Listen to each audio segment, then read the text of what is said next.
Hey everybody, who's your Jedi here with another review for you. This time I'm talking about episode 1 of season 2 of Star Wars Rebels called The Siege of Lothal. First of all, quick apology. I thought this episode was going to air on Sunday nights. Turns out they're on Saturday nights, so that's why this is taking a little bit longer than normal to get up. But I have realized my mistake, so hopefully I'll be able to get these up on Sundays from now on. Anyway, with that said, oh man, this was a really good episode. I mean, of course, it does have the advantage of being an hour-long episode, so they can really get into things. And oh man, this was just so much good stuff. And I mean, it's unquestionably the darkest episode of the series so far. And this show so far has not really pulled a lot of punches. I mean, yes, it's on Disney, and yes, it's intended for kids, but they've made it very clear that people are dying, and there's a lot of horrible oppression and all this other stuff going on. But here, I mean, wow. I really sort of hate to use the overused idea that this is sort of the Empire Strikes Back, but I mean that is exactly what's happening here in this episode. The Empire is hitting back, and we are getting a reminder that hey, there's a reason why the Empire is incredibly dangerous and not to be taken lightly. I mean, yes, the crew of the Ghost have had quite a few victories, but they've basically sort of been screwing around with the guys in one region of space, kind of out in the boonies. It's sort of like, you know, outwitting the cops in, some podunk town in Arkansas. And then suddenly the feds show up. I mean, yes, we had Tarkin around last season for a while, and he proved quite effective. Now, yeah, they did score a nice big victory against him, but not easily. And now things have been kicked up a notch even further, with, of course, the arrival of Darth Vader. And, of course, he is voiced once again by James Earl Jones. Now, other people have done the voice of Vader in various other media for a number of years, but there's nothing quite like having the real, quote unquote, Darth Vader back. And that's the power of Disney, ladies and gentlemen. So yeah, let's just kind of start getting right into things. And the first thing that I noticed when I started watching this episode was it seems to me like they've really kind of kicked the technology up a notch, because just sort of the way the characters stood out against the background really seemed to pop a lot more. The 3D seemed much stronger this season than it did last season. And then there's even little things like the textures. For example, Hera's skin, I noticed, especially on her uh, Leku, the tail, the head tails. For those of you who are not quite as familiar with the expanded universe, I mean, it seemed to be a much better texture there than what we had seen last season, and this just sort of applied to the series in general. It does look much better. And wow, I mean, what really is there to say about this episode? I mean, this is where it really gets real. Darth Vader is a step ahead of the good guys every step of the way, and the heroes' only real victory here is getting away with their lives, and even then, that's pretty darn close. And even that comes at cost. Like Minister Tua, she's which is a shame, because she was really a nice example of a lot of the people in the Empire. If you kind of do the math on it, she probably would have been a teenager at most, maybe college age, when the Empire came to power. Somebody young and very impressionable, someone who could very easily have bought into the idea that the Empire was going out there to do good. And as she's a politician, it's pretty believable that she was somebody who had more than a little bit of ambition in her, more than a little bit of pride in her. I mean, you do need to have those sort of things if you're going to go into modern politics, and I imagine it's probably the same over in the Star Wars universe. But here, as we've seen in the past a little bit, this is where it really comes home to her, exactly who she's gotten into bed with. And you sort of get the impression that she was just somebody who wanted to be a reasonably successful politician, and then all of this happens, and oh my God, what have I signed on for? And she was completely sincere that, I guess, help me and I'll help you. But I think that really was not just fear for her life, but really just coming to this terrible understanding that, I've really made a deal with the devil to get where I am, and now it's coming time to pay up. So, that really did a nice job of taking somebody who was generally an antagonist towards the heroes, but portraying them in a sympathetic light. And Ezra being willing to stand up to say, like, hey, we help people who need help, and now she needs our help. And, also this can benefit us as well. It really does speak well of him. In a way, he reminds me of a bit of my favorite character in all of Star Wars, and it's not somebody from the movies or anything. What with the previous expanded universe kind of getting chucked, I seriously doubt he's canon anymore. But it's a character from the Star Wars comics, from the Knights of the Old Republic comics, named Zane Carrick. And Zane Carrick, in a nutshell, when we first meet him, he's basically like the worst Padawan in Jedi history. And during the entire course of this comic series, he never once wins a lightsaber fight. What Zane's real strength is that he understood better than just about anybody the moral side of being a Jedi, about how you should help people, about how you have to show understanding towards others. Again, as a fighter, he was a failure, but again, as an exemplar of what the Jedi should be in terms of morality, Zane was one of the best, and that's what I really loved about the guy. But again, here Ezra is sort of showing a little bit of that. And also, like Ezra, Zane's thing was that he wasn't really a great fighter, but he knew how to use trickery and, outthink his opponents. But anyway, of course, this ultimately leads to a minister to his death. And I just now realized she was voiced by Kath Sochi. I mean, I'm not sure how you say that lady's name, but who was also the voice of Janine on my favorite cartoon as a kid, Real Ghostbusters.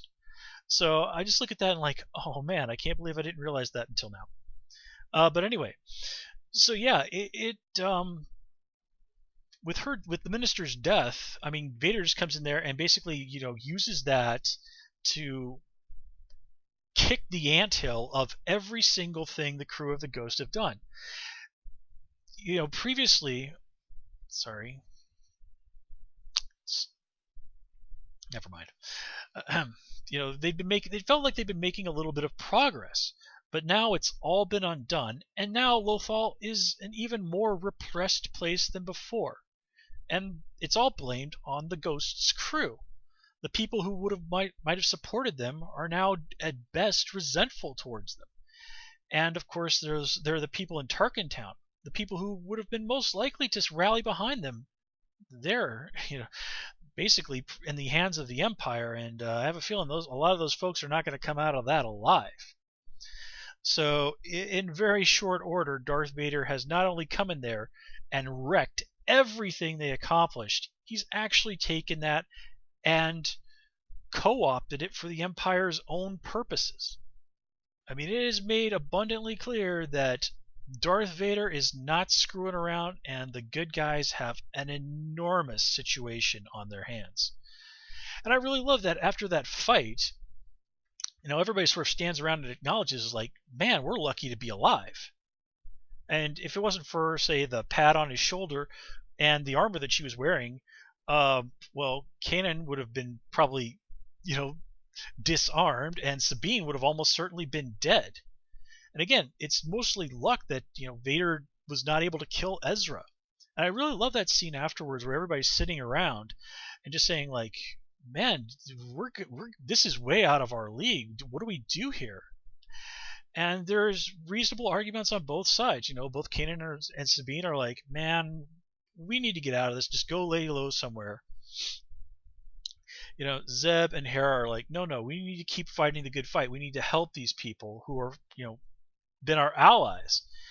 And Ezra, kind of casts the deciding vote in favor of, staying and helping. And I love how it's framed that the rebellion can help them get stronger. And it does sort of feel a little bit like they're, taking a page out of various anime where it's like, we have to go and do training, but I don't think it's going to go in that direction. I mean, that sort of thing works in anime, but it would be kind of ridiculous to try that here in Star Wars. Not that I don't think we'll see the crew of the Ghost, going out there and learning some new tricks. I just don't think it'll be anime style. Let's put it that way. And I do really like how also this episode, everybody kind of has their little moments. We get to see Ezra, make a few little nice speeches about standing up for what's right. And Vader even, has that really nice moment with him where he taunts Ezra and says, do you really think that your master can turn you into a Jedi? I mean, again, Kanan was a Padawan when Order 66 went down. He's never made Jedi Knight. In fact, given his age, he was about 14 at the time, he would have only been a proper Padawan for a couple of years. I mean, the guy was basically barely out of Jedi 101 when things went to hell. And of course, Hera had those nice moments where she's standing up for, like, hey, we need to do this. We get to see her, being a kick-ass pilot. And I really like that just a very subtle moment where she says to Kanan, like, hey, talk to me. Again, showing those two really do have a very personal connection. And, Kanan, we see he continues to be horribly, horribly haunted by the events of the Clone Wars. And, of course, Order 66. Again, he would have been a very young guy in his early teens, probably depending exactly on when he was made a Padawan, probably maybe 12 years old or something like that. And remember, if you were a Padawan, you in the Clone Wars time, got assigned the rank of Commander, so he would have been out there seeing some pretty tough stuff. So I really do like that. It really does show this episode nicely, the haunted side of him. And of course we get to see Kanan go in there and sort of duel Vader, and Vader just completely spanks him. That was awesome. Sabine also has her nice moments where we get to see her pull off some fancy flying. She kind of helps really save the day when the minister is killed, and she does also have that moment where she stands up and makes the case for, like, hey, maybe we should just sort of lay low. Zeb, a little. Probably the least focused on person there, but he does get to mention his past as being part of the honor guard, and he also, again, gets a nice moment where he stands up and says, like, no, hey, we need to fight back against this. And let's see, what else do we have to talk about? Oh yeah, I think I might have mentioned these guys in my previous reviews, but I just wanted to show it off. But yeah, this stupid glare. Yeah. Yeah, I got that last summer. Actually, it would have been almost about a year ago in Chicago. And I keep this up on my wall here in my den, right underneath my autographed picture of Peter Mayhew, aka Chewbacca. So, again, just to show you guys that I really do love Star Wars that much. But yeah, Ahsoka. Now, obviously, we're going to be seeing quite a lot more of her, and this episode kind of ends with her more or less officially joining the team. And of course, her big thing this episode is she realizes that Darth Vader is Anakin, and Anakin realizes that Darth Vader realizes she's still alive. And of course, it's worth noting that she lied to the crew about realizing who Darth Vader was, which of course is obviously going to blow up in her face later on. But, this is something fans have been wanting for years and years. It's like, okay, Ahsoka, Darth Vader, what happens. And I have the feeling this is something they're going to build and build and build to towards the end of the season, and I think that's going to be one of our big season finale payoffs. And of course, this leads to that really interesting scene between Vader and the Emperor at the end, where they're like, "Well, hey, Ahsoka Tano is still alive, and we can use her to, hunt down these other Jedi and these other rebels." Now, in the previous expanded universe, especially in the comics, Vader was absolutely obsessed with hunting down and destroying any Jedi who had survived Order 66. Now, a large part of this was him wanting to find Obi-Wan Kenobi. And he does mention, like, hey, maybe we can use these guys to find Kenobi. But he just wanted to find and kill any Jedi he could. And a lot of it doubtlessly had to do with just sort of wanting to erase anybody who might have had any sort of connection to who he had previously been. Anyone with any sort of a connection to Anakin Skywalker. And we even continue to see that here, like we saw in the movies, how they refer to Anakin, Vader, and the Emperor as if he was someone else. But, a large part of that is totally in keeping with Vader's character. He really did divest himself of everything that made Anakin Skywalker who he was, and embrace this persona of Darth Vader. And,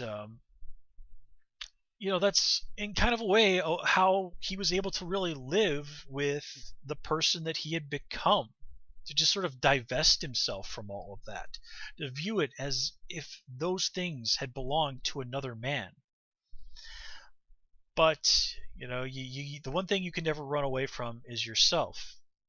And there was this one really great scene in one of the Star Wars comics, which is obviously no longer canon now, but somebody had created a clone of Darth Maul and sent it out to kill Darth Vader.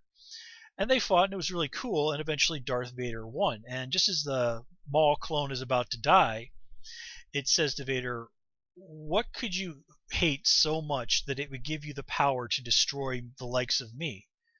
And Vader says, "Myself." And to me, that has always been one of the absolute best Darth Vader moments outside of the movies, because it really just showed you so much of who Vader was. He was just this broken and lost man whose only way of coping with what had happened to him in life was just to sort of embrace this idea, this persona of a monster. And the more he embraced it, the deeper his hatred of himself grew and grew.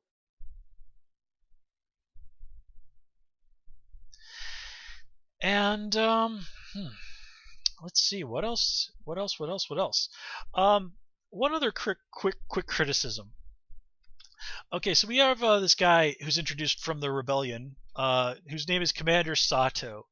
Like, okay, he's drawn to look like an Asian person, and his name is Sato, which is, of course, a reasonably common Japanese surname. It's like, look, okay, I get it. The dude is meant to quote-unquote be Asian. Not that these particular distinctions exist within the Star Wars universe, but this hasn't really been, but actually, like, giving him a full-on, Japanese name is, I think, going a little bit too far. I mean, look at Bolter Swan, a Jedi from Anakin's time, who was, drawn to look like an Asian. Well, she was portrayed briefly in the movies by an Asian lady, and of course, she appeared in the comics. And again, there's nothing really Asian about a surname like Swan.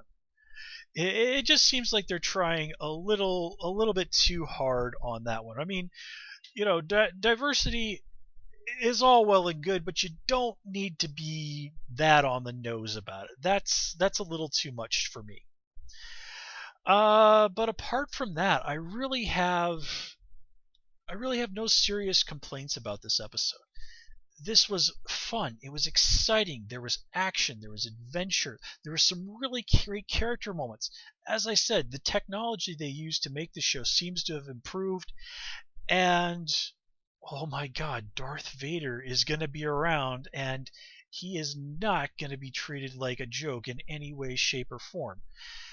This is shaping up to be some phenomenal Star Wars, ladies and gentlemen, and I am so happy to be back on this ride. It's going to be fun as hell. So, with that said, I'm going to call it here. As always, please comment, rate, and subscribe. Of course, you can follow me on Twitter at Hoosier Jedi. Until next time, take care and have a good one.